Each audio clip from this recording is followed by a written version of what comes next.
Hello students, let's talk about T.S. Eliot's one of the famous poems, The Love Song of J. Alfred Prufrock. See, T.S. Eliot is a modern poet, dramatist, essayist. He is a literary gem in the modern age.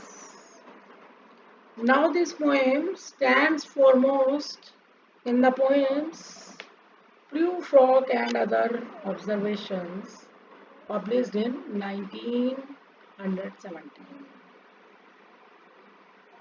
It marks a complete break with the 19th century poetic tradition. Of course, it's urban in theme and setting. The poem reveals the ugliness of modern civilization, the never ending streets of modern cities, smoking chimneys, yellow fog, dirty drains, smell of female bodies.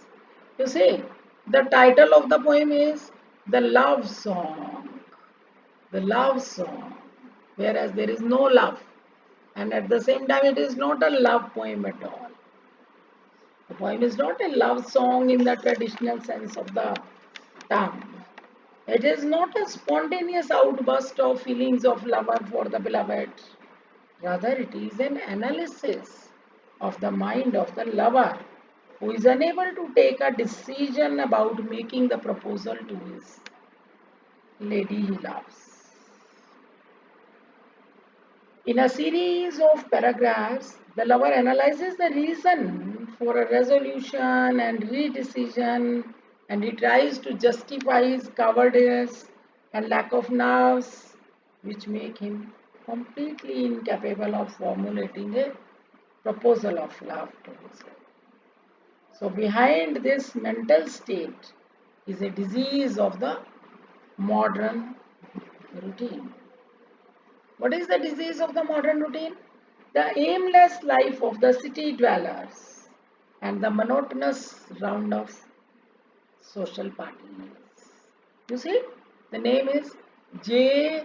Alfred Prufrock.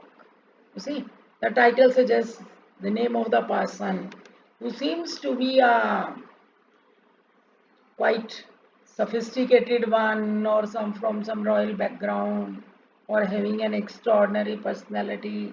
That's why it's written J. Alfred Prufrock. But the situation is entirely otherwise because he is not having any dignified personality. He is a man who is a coward, who is not able to make even a proposal, marriage proposal to the lady he loves.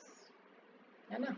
So the title of the poem, The Love Song of J. Alfred Prufrock, that is ironical in itself. है ना? Prufrock, we say in brief, Prufrock is an embodiment of split personality, separation of head and heart, a paralysis of the will, and too much worry regarding a love proposal. He refers to Hamlet, and this enables us to understand Prufrock's psychological malady. He is a diseased mind. So, this introspection is the result of emotional frustration.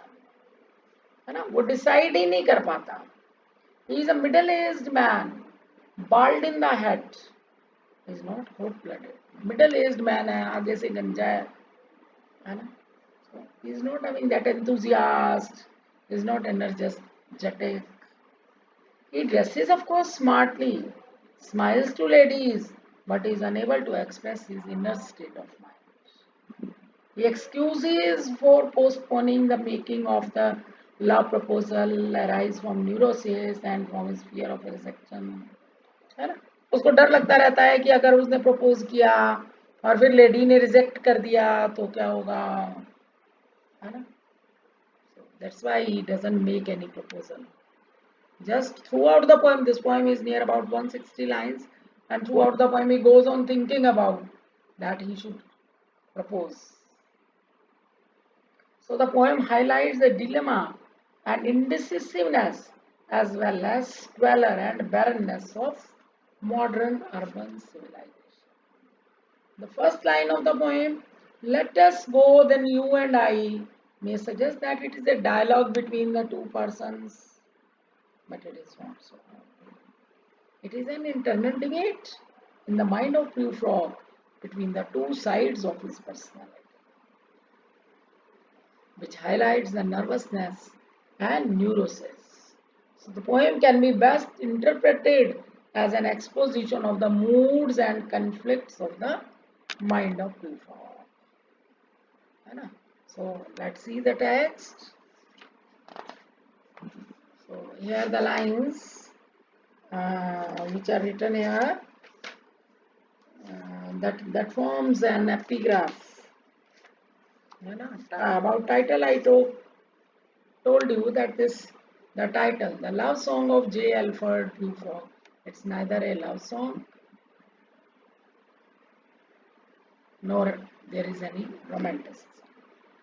So the poem is not really a love song. So love is the underlying theme.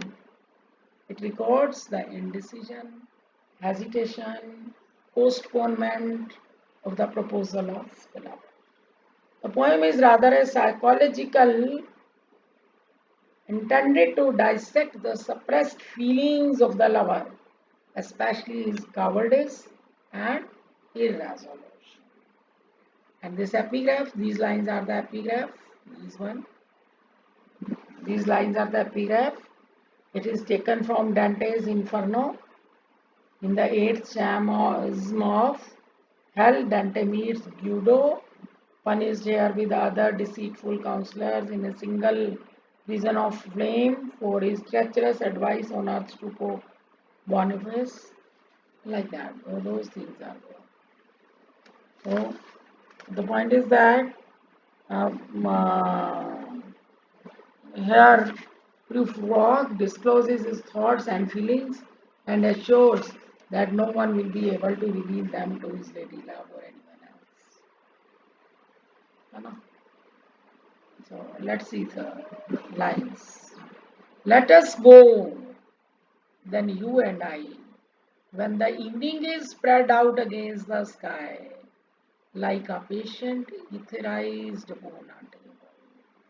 Let us go, then you and I. It seems that though there is a dialogue between the two lovers. They are saying, let us go. When the evening is spread out against the sky, when the darkness of the evening spreads over the sky, like a patient etherized upon a table. Because Eliot is a modern poet, and so naturally he will use the similes of modern age.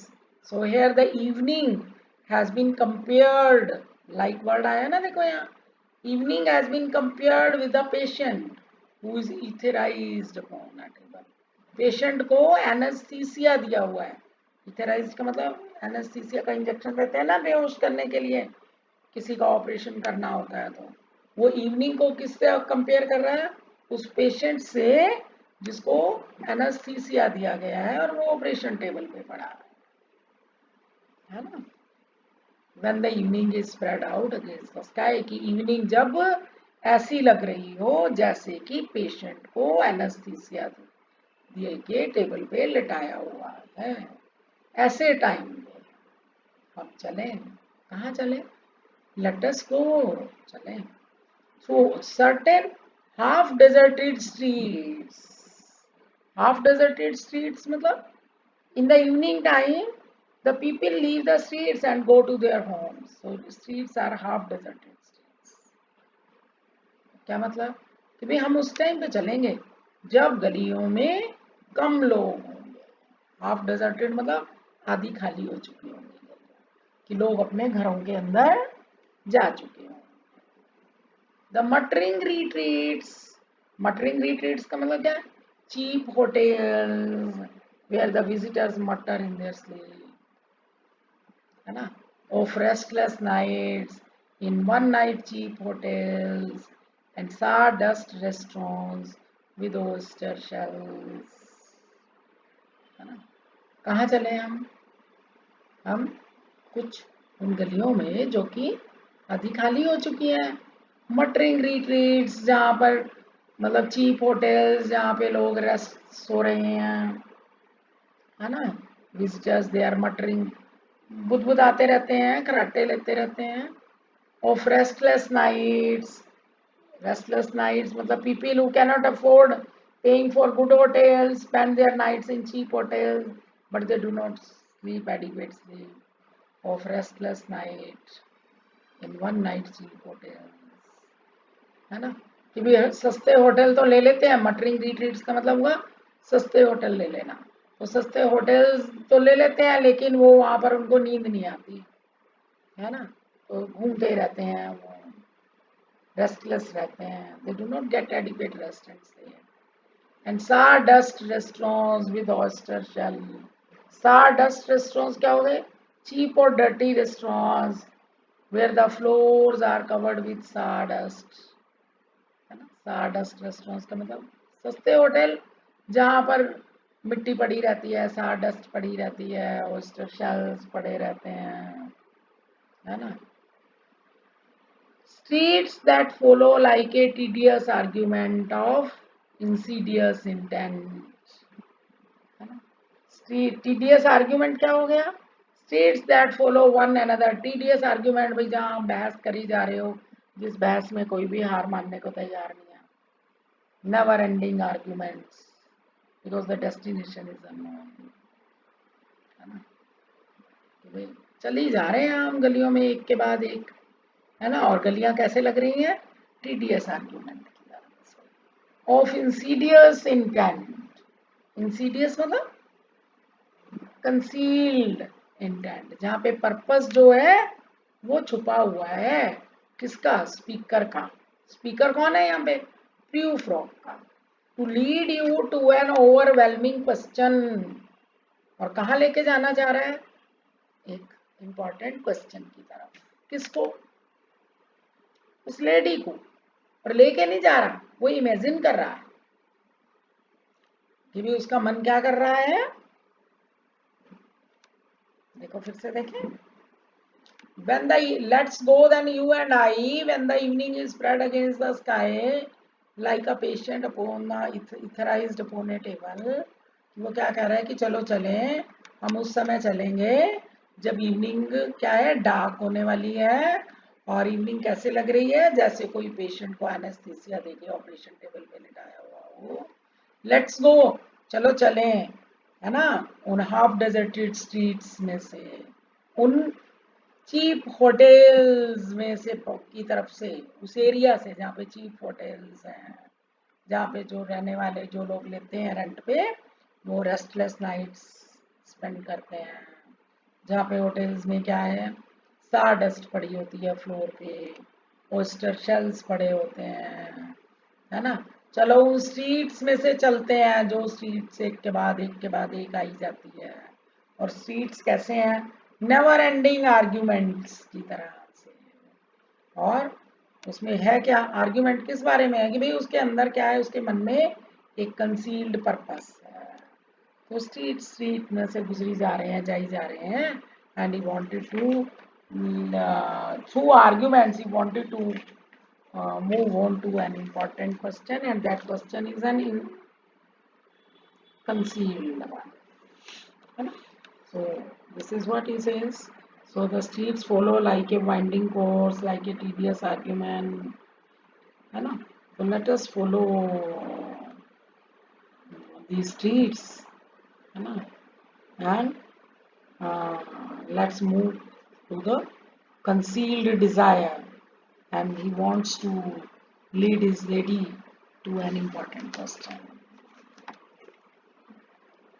But oh, do not ask, फिर उसका, because he is an indecisive mind, है ना, उसका mind जो है indecisive है, वो कोई फैसला तो ले ही नहीं सकता। तो कहता oh don't ask, don't ask, बात नहीं करो उसके बारे में। किसके बारे में, उस क्वेश्चन के बारे में। व्हाट इज इट, वो क्वेश्चन क्या है, कुछ नहीं है, कोई नहीं है क्वेश्चन, कुछ नहीं उसने कहना। Let us go and make our answer, चलो चलते हैं, बस विजिट करके आते हैं. In the room where women, in the room women come and go, talking of Michelangelo, है ना? So he is just going visiting in those restaurants, or he is visiting here and there, ना?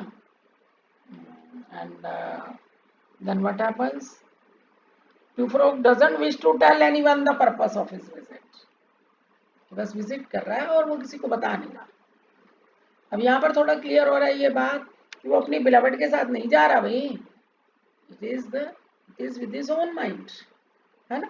So that's why I say let us go then you and I. वो line जो लग रही है dialogue है lover और beloved का, लेकिन वो डायलॉग लवर और बिलवड में नहीं है, वो डायलॉग उसमें और उसके मन में है. यूफ्रॉक और उसके मन में है कि वो अपने मन से कह रहा है कि चलो चलें, घूमते हैं, होटल्स में घूमते हैं, गलियों में घूमते हैं, है ना? चलो उन होटल्स की तरफ से जाते हैं जहाँ पे वो चीप होटल्स हैं, जहाँ पे मटरिंग साउंड सुनाई देती रहती हैं, है ना? या हम उन बहुत सारी गलियाँ एक के बाद एक जो गली आती रहती है नेवर एंडिंग आर्ग्यूमेंट्स की तरह से वहाँ चलते हैं. चलो किसी होटल में घूम के आते हैं where the women come and go talking of Michelangelo, जहाँ पे लेडीज आ रही हैं जा रही हैं, है ना? They are talking of Michelangelo. Michelangelo कौन था? He was an Italian painter of 16th century. And the ladies talk of Michelangelo but do not know much about his art. This is a satire on the pretensions of modern ladies, है ना? Actually this is an age of pretensions. लोग दिखावे यूं करते हैं कि वो बहुत मॉडर्न है, बहुत स्मार्ट है, उनको सब आता है. तो माइकल एंजेलो की बात करती हैं लेडीज, फैशनेबल लेडीज, है ना? लेकिन उनको आता नहीं. माइकल एंजेलो की आर्ट के बारे में कुछ भी नहीं पता. जैसे अब लोगों को इंग्लिश नहीं आती बट एक दो लाइंस वो सीख लेते हैं, आई डोंट नो, है ना? वो एक आधी लाइन वैसे बोल के ही वो ऐसा इंप्रेशन देते हैं कि ऐसे जैसे they have fluent English, like that, है ना? जस्ट एज क्या करते हैं लोग अपनी मॉडर्निटी दिखाने के लिए जीन्स पा लिया, टॉप पा लिया, शॉर्ट्स पा लिए, बाल कटवा लिए, है ना, नेल्स बढ़ा लिए, हाई लैंडल्स सैंडल्स पहन लिए वगैरह वगैरह. उससे क्या शो करते हैं कि दे आर वेरी मॉडर्न. और जबकि मॉडर्निटी का मतलब क्या है कि भाई आपकी थिंकिंग कितनी सॉर्टेड है, कितनी एडवांस है, कितने आप अपडेटेड हो for what ever is going around the world. दुनिया में क्या हो रहा है साइंस के फील्ड में, पॉलिटिक्स में, आर्ट्स में, लिटरेचर में, उन सब के बारे में आप कितने एक अपडेटेड हो, वैसा होना, और आप अपनी सोच में कितने सॉर्टेड हो, उसको मॉडर्न कहा जाता है. लेकिन लोगों को क्या लगता है कि माइकल एंजेलो जैसे ऐसे बात कर ली, और लोगों के ड्राइंग रूम में भी बहुत अच्छी बुक्स की अलमीरा होएगी, बहुत अच्छे अच्छे राइटर्स की बुक्स होएंगी, but they don't know anything about any of the books. लेकिन क्या है कि लिविंग रूम में भाई ऐसी लाइब्रेरी सी आपने पर्सनल मेंटेन की हुई है, तो आने वाले को बड़ा अच्छा इंप्रेशन पड़ता है कि भी देखो कितना टैलेंटेड है ना? Like that. So this line is a satire on the modern women, but it is not women only, men are also equally pretentious. Next, the yellow fog that rubs its back upon the window panes, the smoke that rubs its muzzle on the window panes. These lines are again beautiful. And you see, I told you at the outset that this is a Eliot is a modern poet, and this poem is a modern one. So here the images, the word pictures which the poet will be using, they will also be the modern one, है ना? So he says, the yellow fog that rubs its back upon the window panes. Yellow fog, fog समझते हो? Fog का मतलब क्या हुआ? कोहरा. The fog is compared to a cat which rubs its back upon the window panes. Window panes समझ गए? Glass वाली विंडोज हैं, है ना? शीशे वाली खिड़कियां हैं. और फोग को किससे कंपेयर किया उसने? कैट से, है ना? फोग को किससे कंपेयर किया? कैट से. कैट से फोग को क्यों कंपेयर किया? जरा सोचो, फोग को उसने कैट से क्यों कंपेयर किया? कोहरा कैसा होता है, और कैट कैट की बॉडी का टेक्सचर कैसा होता है ना? उसकी बॉडी का टेक्सचर वैसा सा ही होता है ना, जैसा फोग होता है, कोहरा जैसा होता है, वैसा सा ही टेक्सचर उसका होता है बॉडी का। किसकी बॉडी का? कैट की बॉडी का। इसलिए उसने फोग को कंपेयर किया कैट से। तो जैसे अब कहने का मतलब है, अब इसने मेटाफर यूज किया, एक्चुअली येलो फोग कह के उसने कैट से ही कंपेयर कर दिया सीधा, है ना? कि जैसे कैट जो है खिड़की के साथ अपनी पीठ को रब करती है, उसी तरह से फोग जो है वो विंडो पेन्स के साथ अपने आप को, विंडो पेन्स को टच कर रहा है। विंडो पेन्स पूरी की पूरी कवर्ड हो रही है। खिड़कियां जो है, कांच वाली खिड़कियां, कांच के ग्लास ग्लास वाली खिड़कियां जो है वो सारी कोहरे से कवर हो गई। The yellow smoke that rubs its muzzle on the window pane. Smoke देखा ना तुमने? कोहरा उठता हुआ देखा? खुली ओपन फील्ड्स की तरफ जाओ तो तुम्हें पता चलेगा कि कोहरा कैसे उठ रहा है। अभी तो वहां पे साफ था, थोड़ी देर में वहां पर भी कोहरा कोहरा हो गया है। That is smoke. तो स्मोक को उसने किससे फिर से कंपेयर किया? किससे? मजल से। मजल क्या होता है? बिल्ली की जो मूछें होती हैं, है ना, बिल्ली के माउथ के ऊपर जो वो बाल होते हैं दोनों साइड पे खड़े खड़े से।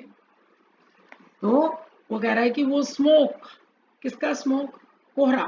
कोहरा जैसे विंडो पेन्स को रब कर रहा हो, है ना? अब आप क्या कहोगे कि बिल्ली जैसे अपनी जो उसके मुंह पे बाल होते हैं, मूछें सी जो होती हैं, उसको मजल कह रहे हैं, उससे वो विंडो पेन्स को रब कर रहे हैं। Licked it's tongue into the corners of the evening. Licked its tongue. The fog spread widely so as to cover all the things visible in the evening. अब ये सारी बात तो चल रही है कोहरे की, ठीक है? इन 4 लाइन्स में कोहरे की बात चल रही है, और कोहरे को और बिल्ली को, कैट को, फोग और कैट दोनों को साथ इकट्ठा समझ के चलो, है ना? ही टेक्स फॉर ग्रांटेड कि फोग इज कैट और कैट इज फोग, है ना? तो जैसे क्या है, licked it's tongue into the corners of the evening, है ना? जैसे जीभ से चाटते हैं तो भाई कोई जगह रह गई तो कॉर्नर्स को भी चाट लिया, कोनों को भी चाट लिया जीभ से, है ना? कि भी कहीं रह ना जाए कुछ भी। तो अब इस लाइन का प्लेन मीनिंग तो यही है ना कि सब जगह कोहरा फैल गया धीरे धीरे करके। फिर क्या हुआ? Lingered upon the pools that stand in drain. Fog hung upon the pools in the drains. फिर पूल्स जहाँ पे होते हैं, तालाब जहाँ पे होते हैं, वहां पे कोहरा है बहुत सारा, है ना? तो ड्रेन्स में कोहरा जो है वो खड़ा है। Let fall its back upon the soot that falls from the chimneys. फिर क्या हुआ? Fog allows the particles of smoke and dust which came from the chimneys of factories to settle on its back. है ना? देखो,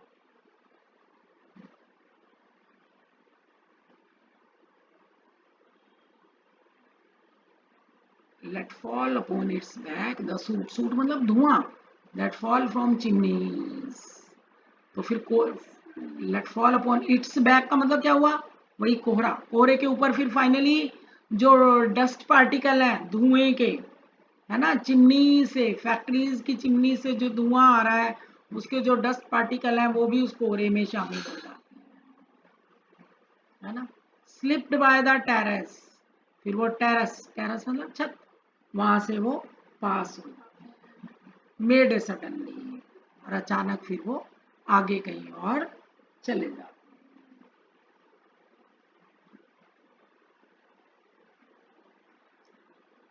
Seeing that it was a soft October night, और फिर ऐसा लगता है कि अक्टूबर की नाइट है। Curled once about the house and fell asleep. Prufrock reflects his own mental fogginess in not being able to pursue the course of the fog. है ना.